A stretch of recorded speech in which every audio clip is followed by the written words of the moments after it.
reka nawe nari ndahantu ku muhanda mu mujyi wa Kigali ndi kwemeza ibyana negamye ku kamodoka umuturanyi yasize aparitse. Igisimbuka nkoranyambaga ni imwe mu isi zambika abantu ikamba rimwe na rimwe ritaramba bitewe n'uko hari ubwo abaryambayeho bibagirwa ko ari abantu basanzwe nk'abandi. Uyu ntabwo ushaka kwiyumvisha ko ari umuntu wagiye agasiriza abandi inkuru z'akabaro ku bandi akazigiriza ibyishimo abantu bakamukundira icyo. Witwa cyane kinara mu karere ka Ngororero ngo kwifata byamunaniye.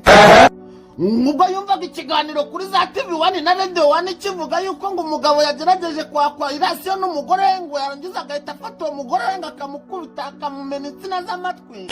Umvaho gati inkuru. Mwitende wamenyekanye nka buri kantu yataye muri yombi. Mwitende Abdul Karim wamenyekanye cyane ku mbuga nkoranyambaga nka buri kantu yataye muri yombi akurikiranyweho icyaha cyo gufungira umuntu bitemewe n'amategeko. Ku itariki 20 z'ukwezi kwa karindwi muri mwaka wa 2025 nibwo urwego rw'igihugu rw'ubugenzacyaha RIB rwataye muri yombi buri kantu akurikiranyweho gufungirana abakobwa bari bagiye kumureba iwe mu rugo kugira ngo abafashe kujya bakora ibiganiro bitambuka ku mbuga nkoranyambaga. Amakuru dukesha Igihe avuga ko uyu musore yasabye umwe muri abo bakobwa ko yamusanga mu cyumba bakaganira uko yazamufasha. Uwo mukobwa arabyanga. Buri kantu yahise arakara afata icyemezo cyo kubafungirana mu nzu abasaba ko kugira ngo basohoke babanza kumwishyura amafaranga yari yabatanzeho yaba yitike na fanta yari yabaguriye. Bitewe nuko batari bafite ayo mafaranga yabasabaga bamuhaye bafite undi aryanga ndetse arigendera.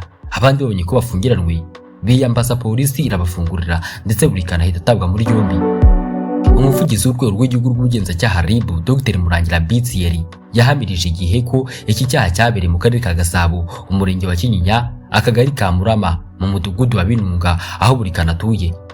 Ni mu gihe uwataye muri yombi we afungiye kuri sitasiyo ya RIB ya Kinyinya mu gihe dosiye ye yatangiye gukorwaho kugira ngo ashikirizwe ubushinjacyaha mu gihe cyagenwe n'amategeko.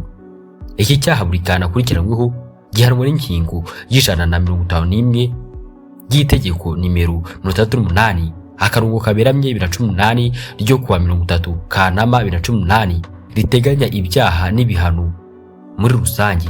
Uwahamijwe n'urukiko iki cyaha ahanishwa igifungo kitari munsi y'imyaka 5 ariko kitarenze imyaka 7. Mu butumwa bwe Dr Murangira Bitsiyeri yavuze ko urwego rw'igihugu rw'ubugenzacyaha rwibutsa abaturarwanda ko itazihanganira uwo ari we wese ushaka gufatirana umuntu mu ntege nke kugira ngo agire ibyo amutegeka cyangwa amuryoza. Yongeye hati RIB iributsa abantu kwirinda icyaha nk'iki kuko ari ibikorwa bihanwa n'amategeko kandi ubikoze wese azafatwa agashyikirizwa ubutabera.